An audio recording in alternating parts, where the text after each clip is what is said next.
Hi everyone, Alexandra Jowett, Jupiter Returns here with your weekly astrology forecast for the week of Monday, the 27th of July 2020 to the 2nd of August 2020.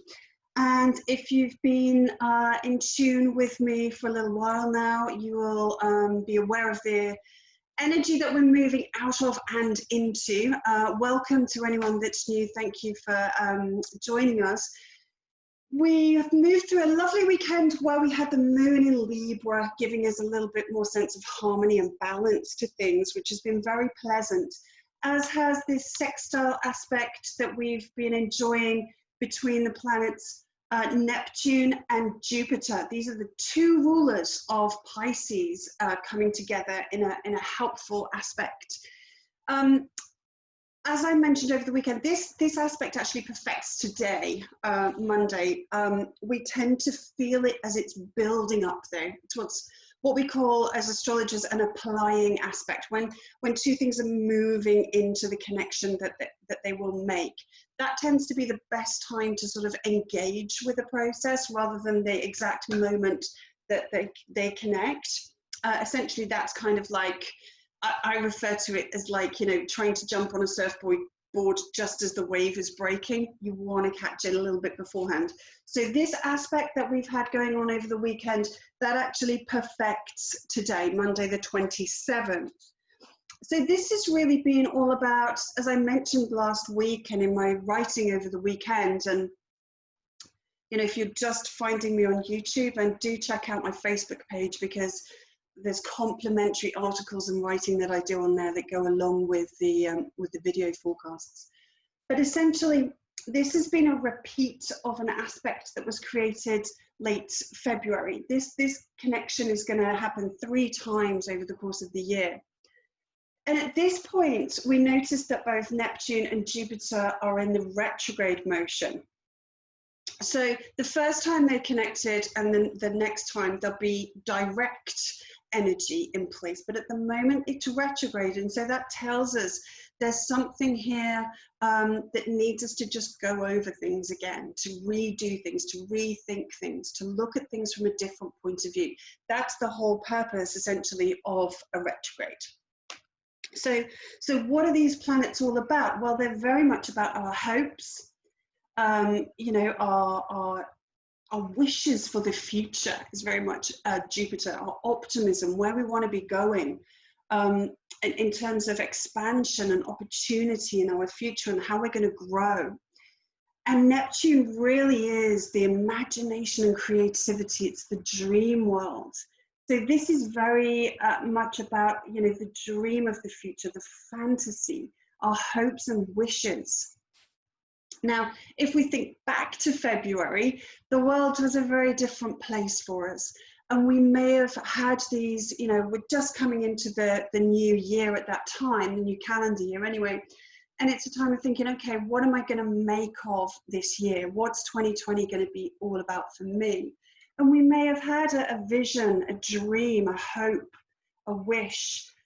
Certainly with Jupiter involved, that can involve travel. Growth, you know, we might have had ideas to expand our home, to move house. We may have wanted to expand our business, to grow something along those lines. Wherever these planets are falling in your chart, we may have wanted to take the trip of a lifetime, go overseas or something like that. And that may have been thwarted by events. So here we are again with this energy, and it's kind of like, oh, that's a bit disappointing. The thing about Neptune is in the less desirable kind of conditions with Neptune, we tend to have disappointment. We tend to have disillusionment. You know, Neptune Pisces energy is very forgiving. It's very much the beer goggles, you know, it's like, that looks like a really great thing. And then you kind of come round and it's like, oh, what was I thinking? And so we can have a little bit of that now, a little bit of a disappointment where it's kind of like, oh, you know, it's coming into August. We should have been going on holiday. I should have done this. I'd hoped for this to happen. So we need to tap into this and say, okay, the essence, the spirit, this is very much the Piscean influence in our lives. What was the intention? What was the spirit of that hope and that wish? What was it trying to bring us? What were we hoping to feel by doing this? And so this retrograde connection gives us the opportunity just to have a bit of a rethink and say, okay, well, that didn't turn out that way, but the essence of my desire, the essence of where I'd like to be going is still there. I just need to perhaps adjust it. And rather than getting carried away on the disillusionment and the disappointment of how my plans and my vision hasn't perhaps materialized, let's have a look at how that feeling, that vibration, that core vibration of what I wanted, what's a different way that I can bring that into being at this time. You know, we've got water, Pisces, and earth, Capricorn. This creates clay. This is something we can mold and shape. And if we put a bit of effort in through the sextile, you know, we can still tap into these energies. And then when these guys go direct, we can start to see things moving forward again. Okay, so just some thoughts there on that connection. Also today, there can be a little bit more disappointment and disillusionment. Again, this time courtesy of Venus. You know, we're coming to the end stages of Venus retrograde transit. It's not quite over yet. Even though Venus is now moving direct, she's still in shadow. And the connection that she is making to Neptune today is this challenging square aspect. So this can be where our love, anything to do with money, anything to do with romance, anything to do with the heart, anything to do with value, pleasure, beauty, we can kind of get these things a little bit wrong, for want of a better term, with Neptune in this kind of connection, because again, this is something where we're perhaps not seeing things as they really are. Neptune can distort the way that we view things. It can distort our vision of things. It can make things seem not quite as they really are. And so if we tap too much into that idea, if we're too influenced by this connection that they're making, it can lead to disappointments later down the line. So this is not a good time for making a big investment. It's not, or making a big purchase, something where you're spending a lot of money. Could be misinformed. We could have an idea of it being somewhat better than it really is. Similarly, with a romantic connection, matters of heart, this can be, you know, a situation where the rose-tinted glasses can be, you know, unceremoniously ripped from our face at some point. So please, just a little word of caution there. You know, Venus still is in shadow as well. So it's not really the best time to move forward now with any plans around money or romance. I'd leave that for a good week or so now, until Venus is out of shadow and she's really put some distance between herself and Neptune. Then there's more of a green light for moving into those areas. So just watch out for that one, okay? And then finally today, like all of that's not enough, we have Mars. Now, Mars is the big news, really, of the moment. We know Mars is kind of, this is where we're moving into kind of chapter 2 of the story of 2020. Mars really is going to be a dominant feature. As I've mentioned previously, and in my special video, do check that out. It's the Mars retrograde in Aries special. I'll put a link to it in the description box. If you haven't seen that already, do check it out. And essentially, Mars is going to be transiting the sign of Aries, retrograding for the remainder of 2020. That in itself can cause challenges, can cause frustrations. And it's going to be making connections to all of these planets up there in Capricorn, a tense square connection. So there's going to be a lot going on with Mars.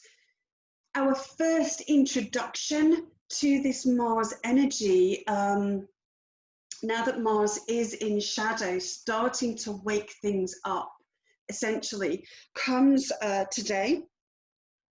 And this is going to be with the square aspect. So again, tension, very provocative, irritating energy between Mars in Aries and Mercury. Mercury in Cancer. So this really is where so Mercury represents essentially the mind and the mouth, all right? It's how we think about things, how we analyze information, how our brain kind of processes what we're absorbing throughout the day, and also how we express that to other people and in our interactions with other people. So it's all about communication and understanding. In the sign of Cancer, Mercury is very much tapped into our core emotions. So really, Mercury here isn't particularly rational. It's very much just about how I'm feeling. I'm going to speak and communicate and think from a place of just how I'm feeling. And that's fine, you know, but we kind of need to find some balance with that, because we can't just be, you know, we need to bring some balance in. You know, the rationality of Capricorn alone can be too harsh. It can be too cold because it's too rational. And the emotiveness of Cancer is quite the opposite. It can be so irrational. It can just be so emotionally driven. So as always, we're trying to find this middle ground. We're trying to find the balance between the two polarities.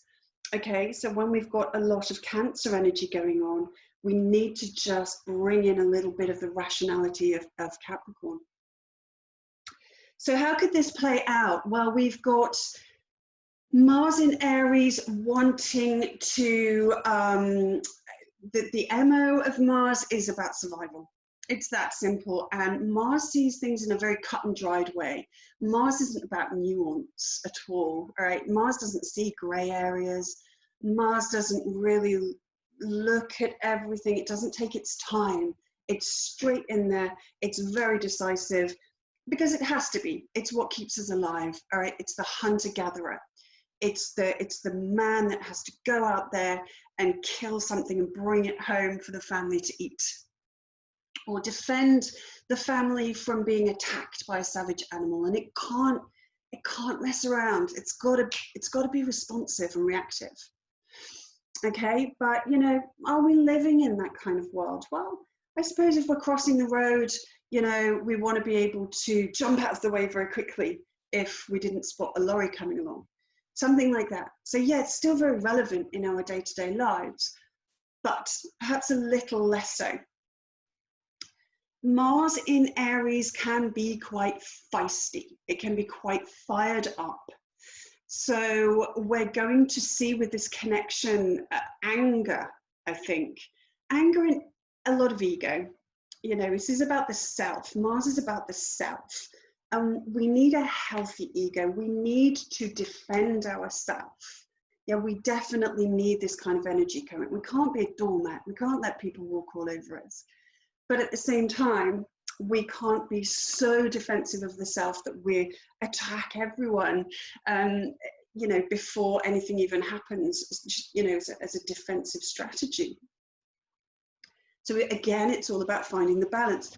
What we could find here then is that people are really impulsively acting from these primal urges, primal kind of senses. And that's coming out in the way that they are communicating and interacting. So a war of words, absolutely, weaponized words, weaponized thoughts that are coming from this place of, you know, the emotions. I am just going to act on my emotions. I'm not going to stop and think about it. I'm not going to consider whether that's rational, and I'm not going to consider, you know, the impact that that's going to have on other people. Cancer is sensitivity. It's about caring. It's about considering other people's feelings. So with this hard aspect, it's likely that, you know, that's not going to be happening with Mars. So this is a good time just to put that little pause in before you say something or before you act, and just stop and consider for a second. Am I using Mars in a balanced way? It's also going to ask us to consider, you know, what power I have. And I think we forget how much power we have through our words. There's a lot of keyboard warriors out there, and we all fall into this trap at times of, you know, we can put things out there, you know, online, in spoken form like I'm doing now, and we reach a lot more people than we ever used to. And we have to just be a little bit careful. Are we being somewhat insensitive to other people's feelings? Could we unintentionally cause some harm in terms of how we're interacting? And again, that has to be something that's balanced, because yes, we don't want to live in a culture of where there's a lack of freedom of speech. Certainly wouldn't want to see censorship. And yes, there does seem to be an inclination perhaps sometimes for people to be quite easily offended, or even looking for opportunities to be offended. But it's just a consideration. Is what I'm putting out there just coming from, you know, this irrational place of how I'm feeling, and I don't care about what the consequences are. I'm Mars. What I think, what I feel is the most important. It's primary. You know, Mars, Aries is primary.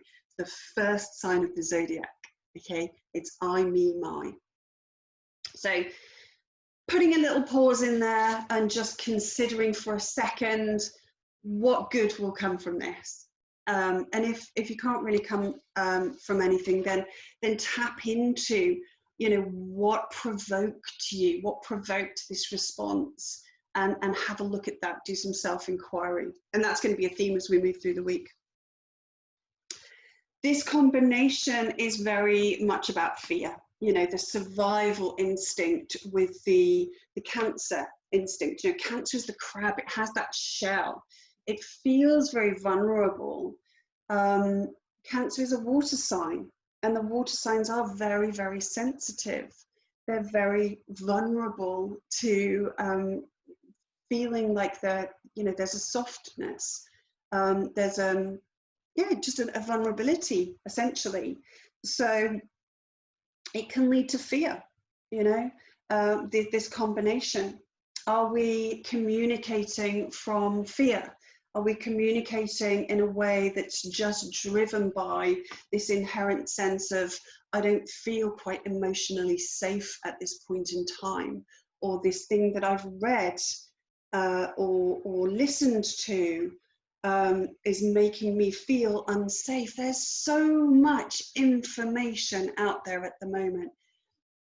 And every idea, which is another Mercury thing, every idea that exists out there seems to have something masquerading as evidence, backing it up, making it all seem. You can find anything. You could, I don't know, you could decide that, well, just take the flat earth idea for a second.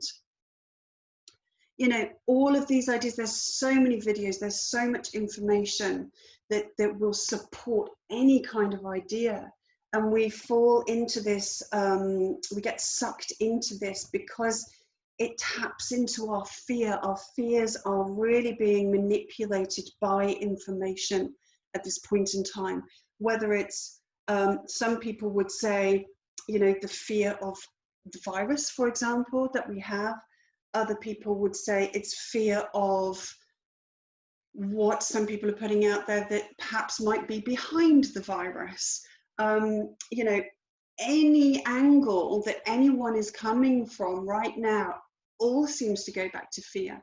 And it's right that we should be in fear. You know, it's a perfectly natural human response to a situation that we find ourselves in that is massively challenging, massively overwhelming. Like if you didn't feel some level of fear right now, that I would suggest is kind of a bit weird.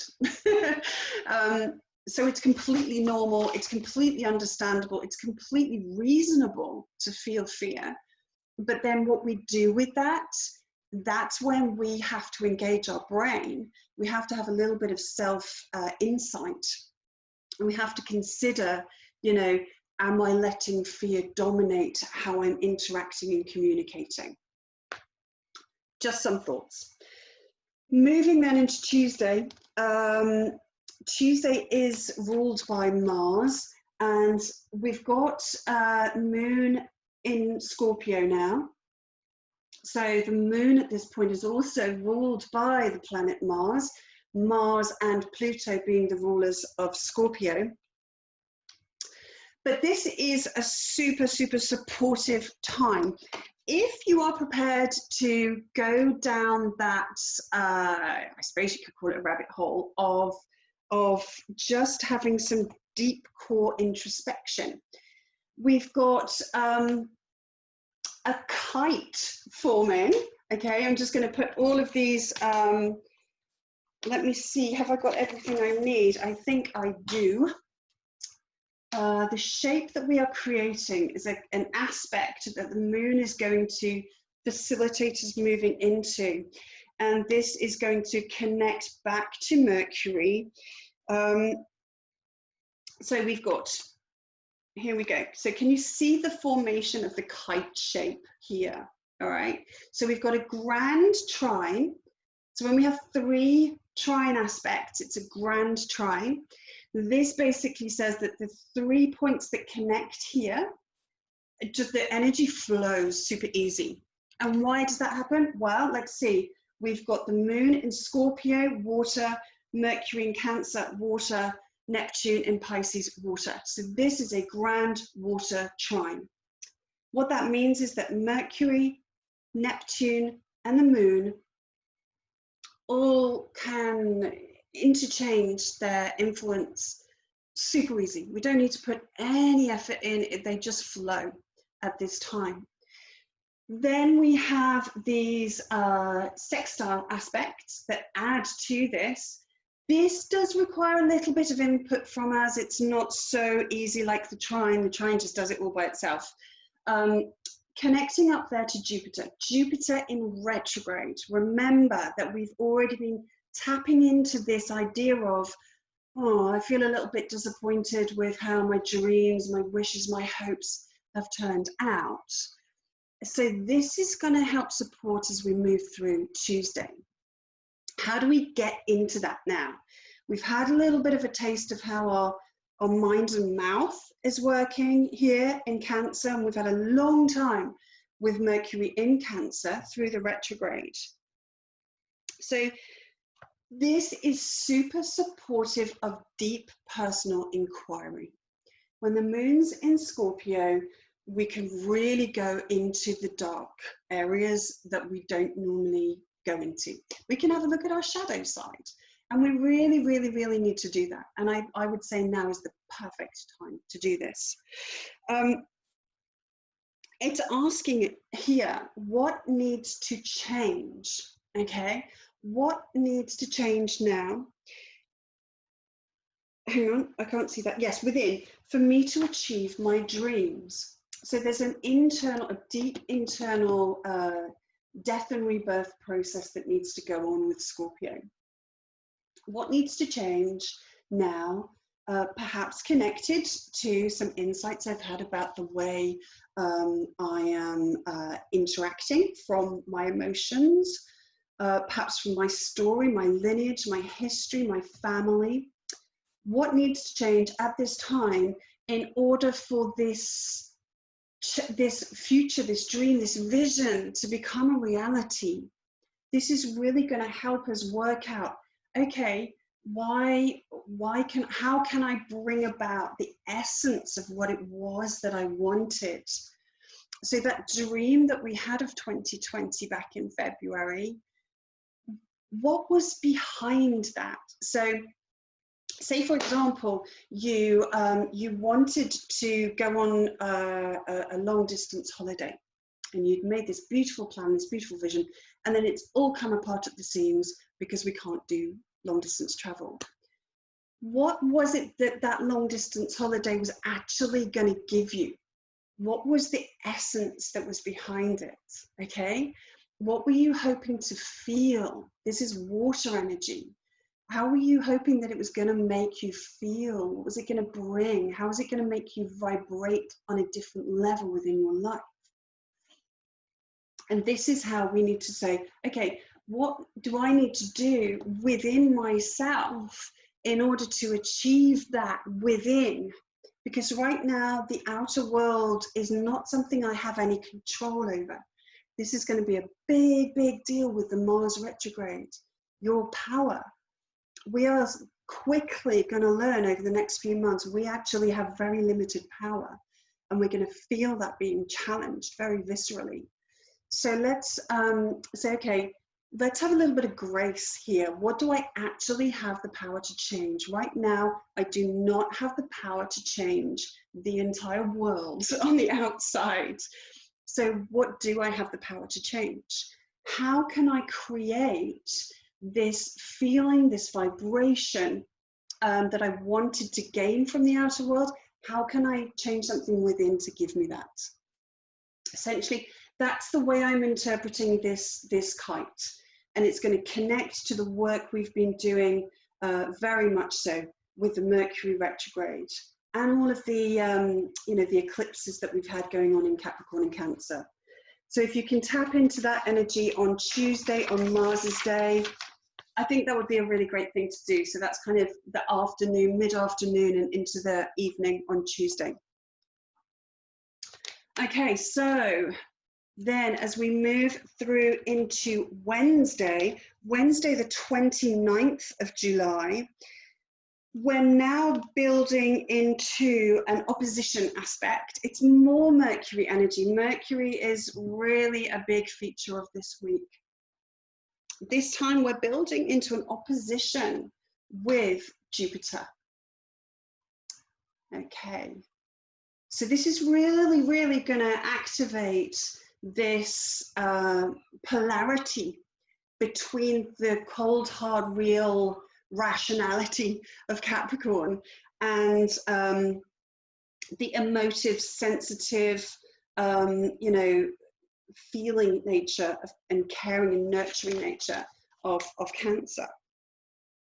This will be applying as we go through Wednesday, which is Mercury's day, and then into Thursday, which is Jupiter's day. So both of these days are days to work with this and to witness it, to really understand, observe yourself and see how this is showing up for you. So it's a clash, essentially, an inescapable clash between where I'm, operating my mind and my mouth from my emotions, and my need to feel safe and secure in the world, and what my beliefs are. Jupiter is all about our beliefs, and with Jupiter retrograde right now, it's saying we need to have another look at our beliefs. We need to consider them from another angle. We need to challenge them. We need to apply some critical thinking about our beliefs here. Critical thinking isn't just running contrary to a widely accepted view. That's just being contrary, and it's often mistaken. Critical thinking needs to apply to everything. We need to question everything, and that includes ourselves and every single belief that we hold. And if you haven't put it through that process of analysis, if you haven't put it through every single layer of scrutiny, then it doesn't really pass the test as being wisdom. And Jupiter really wants wisdom, okay? Jupiter is all about the higher mind, all right? So what we're really doing here, and particularly we've got another aspect as we move into Thursday as a backdrop or a complementary factor to this Jupiter-Mercury opposition. The sun in Leo is going to be trining at this time Chiron. So Chiron in Aries speaks to the core wound of the self, like I am not good enough in some way, or I will be rejected, or I will be abandoned, or I feel like I'm not as good as other people in some way, like I don't fit in, like I'm just not the same, or not as good as everyone else. With the trine aspect then, especially with the sun in its own sign of Leo, we can really, really, really do some healing work, all right? Our sun, the way we radiate, can bring some warmth into this area. Chiron was a teacher as well. He was a healer, but also a teacher. And this often gets forgotten about. So this is where we're being called to, I think with both of these aspects operating at the same time, we're being called to, through understanding the self, supporting our own healing through teaching ourselves about ourselves, if that makes sense. I hope this makes sense. It does to me. We need to step into the role of being our own teacher, of being our own mentor, of being our own guide, okay? I think we need this more than ever right now, because as I wrote in my article on Facebook at the weekend, with these energies that are playing out in Capricorn, world leaders, politicians, royalty, superstars, all of the heroes, all of the people at the top in our society are crumbling, they're falling, they're being exposed for being something other than this greatness that they've kind of this position that they've achieved in our society, of being something great, of being something wise, of being someone that's a mentor and a guru and a leader, and someone that we should, you know, try and become. And when we don't have these role models out there in society, when we don't have a hero to look up to, we need to be that for ourselves. And I think this year and the year that we're moving into is really going to push us to do that, is to become our own hero, become the sort of person that we're so, so proud of, that really has integrity. Saturn Capricorn is about integrity. Do I live? Do I walk my talk? You know, do I have integrity? Do I act responsibly? Do I own my own stuff? You know, all of this kind of thing. And so the sun here can really facilitate where I can do some of my healing through understanding and teaching myself by observing this stuff that's going on here with Mercury and Jupiter. So a few questions that you might want to ask yourself at this time. What have I believed in order to feel safe? Okay, Capricorn, Cancer, Jupiter is our beliefs. What have I believed in? What are the beliefs that make me feel safe?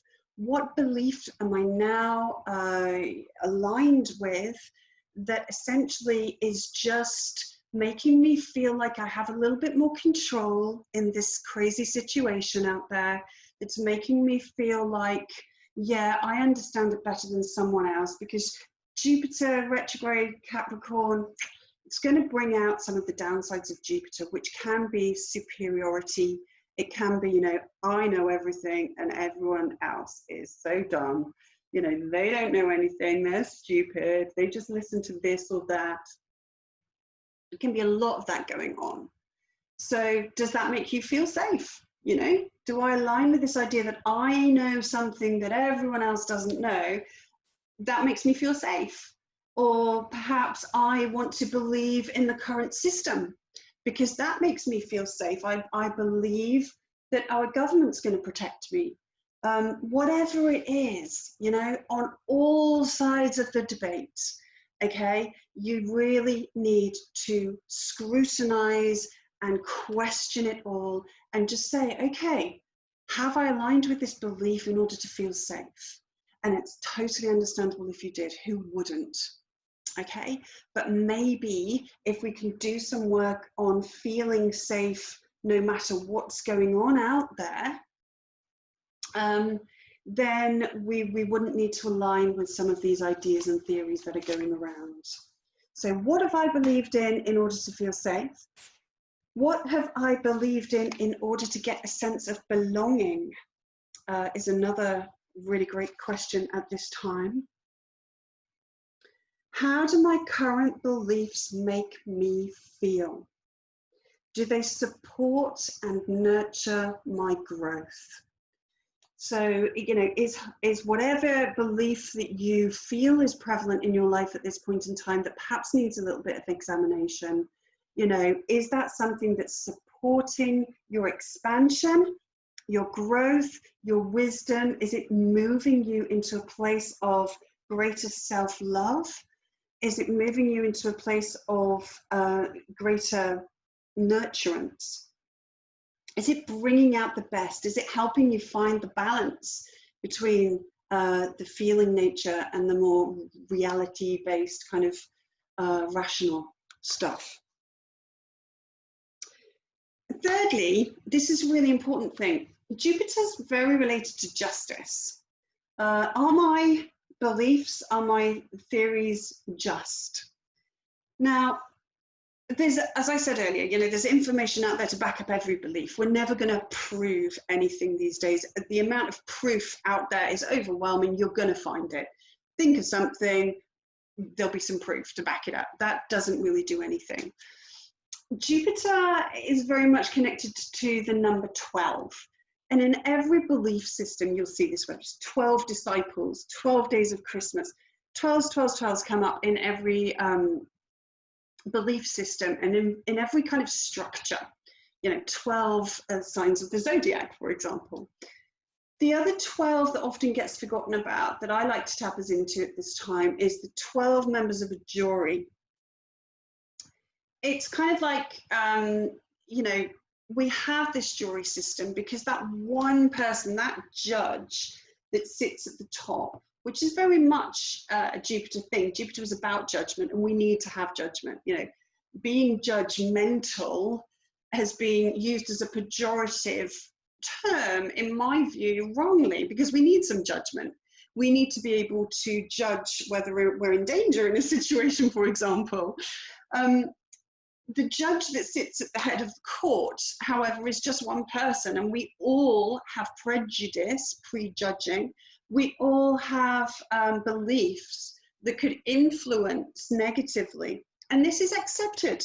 You know, it's a part of humanity that's accepted.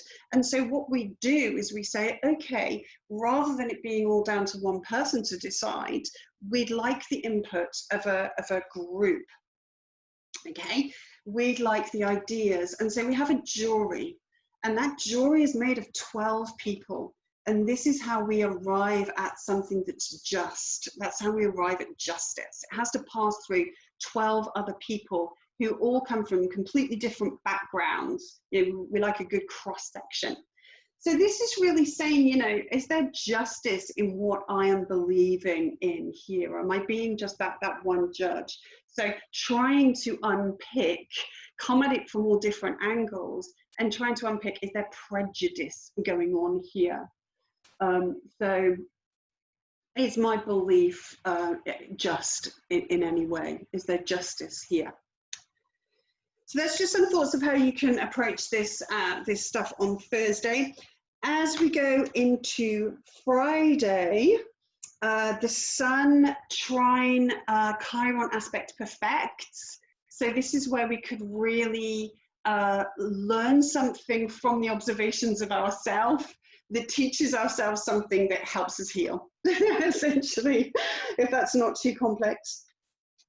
We also have at this time an applying a square aspect from the Sun to Uranus. Okay, so let's just shift that one.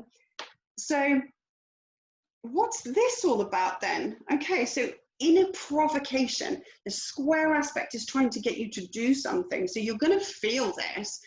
Uranus is all about change. It's all about be more authentic. It's all about stripping away the layers of conditioning that we've accumulated on our passage through life, and really stripping things back to the core of who we really authentically feel that we are. Are we living a life in some way? Have we become this person? Do we express ourselves? Do we shine our light through layers of conditioning? Well, this is going to ask us to change. This is asking us to, you know, and it's not easy because these are two fixed signs, both Leo and Taurus. These are fixed signs, so that's going to make it even more irritating. It's going to say, really, something does need to change. But that's massively supporting if we're doing all this work that I've suggested as we move through the week, if we're tapping into these influences and using them so they don't use us and turn up how we don't want them to, then this can really, you know, show up now. It can be that, yeah, I'm ready to make a change, actually. I'm ready to shed some of those layers. That's going to perfect, you know, that's building, and that will perfect a little later on. As we move through, and this, all of this last couple of days that I've been talking about is whilst the moon is in Sagittarius, which is Jupiter's sign. So really, really helping us to tap into that Jupiter vibe. As we move then into the weekend, it's such a busy week.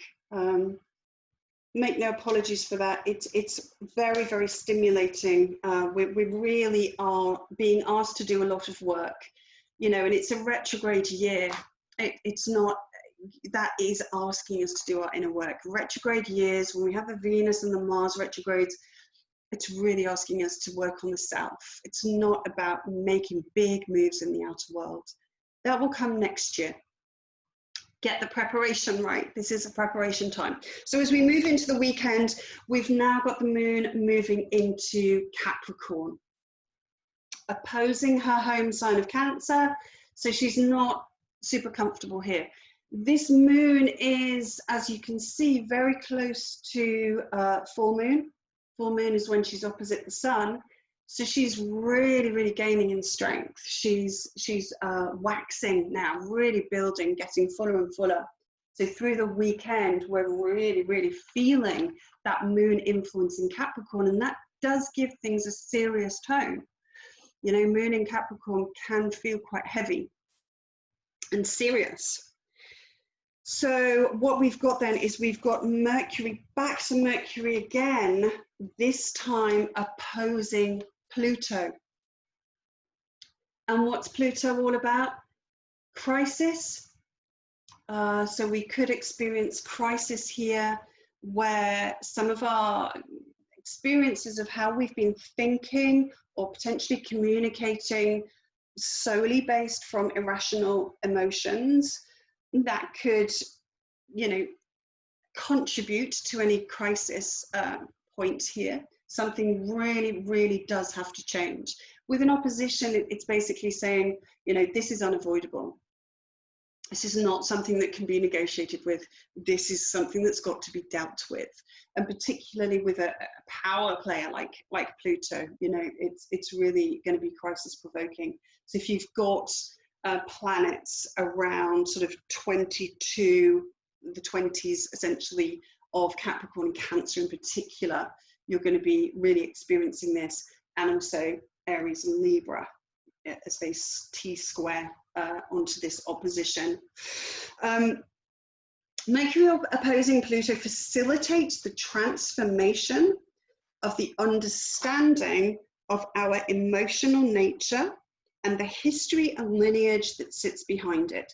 So this is the productive spin that we can put onto this aspect. It could just show up as a horrible, very challenging, unavoidable crisis between work and home. And certainly, as I've mentioned, you know, around our way of expressing our emotions, etc. That's one way it could show up. But if we've been doing our work, and if we want to use this, that's how it can show up. You know, it's really going to facilitate us to do that transformative work. Mercury is all about, you know, connecting the neural pathways. You know, the supercomputer that sits up here is an incredible piece of kit. You know, and we can change it. We have neuroplasticity. We can, you know, sever ties with old neural pathways that we don't want to have anymore, and we can create new ones. And this is the kind of energy that we can do that within. We have to be allowing, though, of witnessing ones that we don't particularly want, we'd rather not have. You have to accept that they exist. You know, we have to be able to take some criticism, if you like, in a way, or just, you know, understanding that we aren't all perfect. And we need to make some changes, and just owning that and taking responsibility for it. We've got the moon that's going to be crossing Saturn once she's moved through Jupiter and Pluto. That's going to be Sunday evening, and again, that's going to be saying, you know, we've got to take responsibility and ownership for our own emotional well-being. Okay, we can't just project it onto everyone else, and this will, I think, be, if we're reflecting on the events of the week, if we've had these challenging conversations, if we've been a victim of or a perpetrator of the war of words, the keyboard warrior, you know, this kind of thing going on, it's time to say, I need to take responsibility for my emotions, the effect that they have on myself, the effect that they have on other people, and vice versa, how other people's behavior, how do I allow it to affect me? How do I own that? Because you're not going to change everyone else in the world. You're not going to stop everyone else in the world from being at their level of consciousness. You don't have that power, much as we'd all love to. Having a rant on Facebook isn't going to change anyone, and I'm just as guilty as everyone else. You know, it's not going to change anyone. Like, we have to stay in our own lane. Focus on yourself. Focus on what you do have the power to change. You're really going to need that as we move through this Mars retrograde. Focus on you, because that's where you have the power to make a change. So that's where your energy, which is Mars, that's where your juice, your energy is better off spent on something that you actually do have the power to influence. And really saying, you know, I need to own my own emotions here, and take responsibility for my own well-being, and not project that responsibility onto other people, not expect that no one's going to ever hurt me or offend me or trigger me. You know, actually, people, you know, if we're really living the conscious life, we almost want to welcome it when we get triggered by other people, because that's our opportunity to do that piece of healing. You know, they're really just the messengers, and we get nowhere if we just shoot the message down and expect that the world is never going to try and reflect back to us where we need to do some work on ourselves. We also have, if that's not enough, there's so much going on. At the same time as we've got all this going on, we have another square aspect moving through this weekend from Mars to Jupiter. So inflated Jupiter, ego, Mars. An inflated sense of I'm right. Okay, I'm right, everyone else is wrong. I should come first. You know, I have the right. It's you know, I'm important. I'm superior. This kind of thing really could fall into this stuff over the weekend. Please watch out for that. Observe it within yourself. You know, it's understandable. Everyone is feeling the chaos. Everyone is feeling scared. Everyone is feeling uncertain. Please just take some care over yourself at this time, and observe yourself, essentially. Because we're approaching the full moon at this time as well, you know, that's really going to lend some intensity. We're going to be going out and about a bit more now as the lockdown gets eased. I anticipate, you know, my beliefs, Jupiter, my beliefs, I'm going to forcefully impose on other people because I'm right. So you should be wearing a mask. You shouldn't be wearing a mask. You know, whatever. The mask really is becoming the proxy for the whole of this Mars retrograde in my eyes. Mars, Aries, rules the head and the face. And Mars is going to be squaring Capricorn and Saturn, the rules, the authority, the restrictions. And people are really, really feeling this. You know, I don't want to be, I don't want to have my personal rights infringed upon by the government, and I'm going to fight for that kind of thing. Or I'm going to, you know, walk around the shop telling other people what they should or shouldn't do, you know, that kind of thing. Stay in your own lane, seriously, because this is going to blow up. This is really going to build up, and there's no good that can come from that, really. If we look at the bigger picture, we can get so carried away with that. You know, Mars can be inflated here in not a good way. You know, Mars can be aggression, it can be violence. Violence doesn't necessarily mean physical either. You know, we can be emotionally violent to people. We can be verbally violent to people. We can give people just a shitty look. You know, that's a form of violence.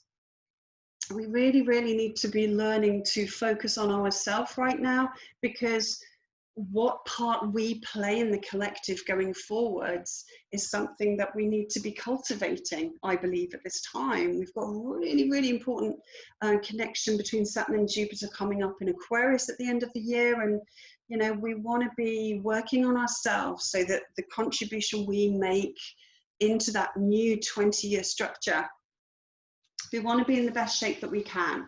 So focus on yourself. And if something irritates you about what someone else is or isn't doing, or what their belief is, just take that as an opportunity, as a message for you to explore where your belief has come from. You know, is it supporting your growth? Is it supporting your nurturance? Also, the weekend, we've got actually Venus leaving shadow. So this is the Venus retrograde is finally over. She's moved out of retrograde and now she will be out of shadow. She immediately, though, as soon as she is out of shadow, she immediately goes into opposition to Pluto. Really, really intense there. But again, Pluto is all about transformation, death and rebirth.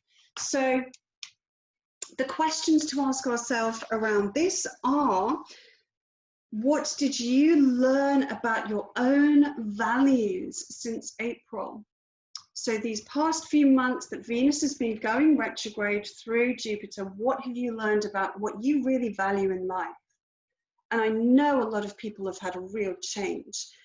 The way that people's lives have been altered, they've had to spend more time with their family, with their kids, you know, finding ways to entertain themselves differently. We've all learned to value different things in our life. So, you know, what have your value structures gone through? What do you appreciate and love more in your life now that perhaps there wasn't so much space for in your life prior to this crisis? And so that leads to the question, what changes do you need to see in the structure, rules and organizations of our world in order to better align with these new values that we've recognized through the work in Gemini? And what part can you play in bringing that about in your life? Because the collective, the world, the structure up there, it's made up of individuals. So when you're doing your bit to align with those values, to change the structure and order of your life, to be greater aligned with those values, when everyone else is doing that, that's how mass change happens.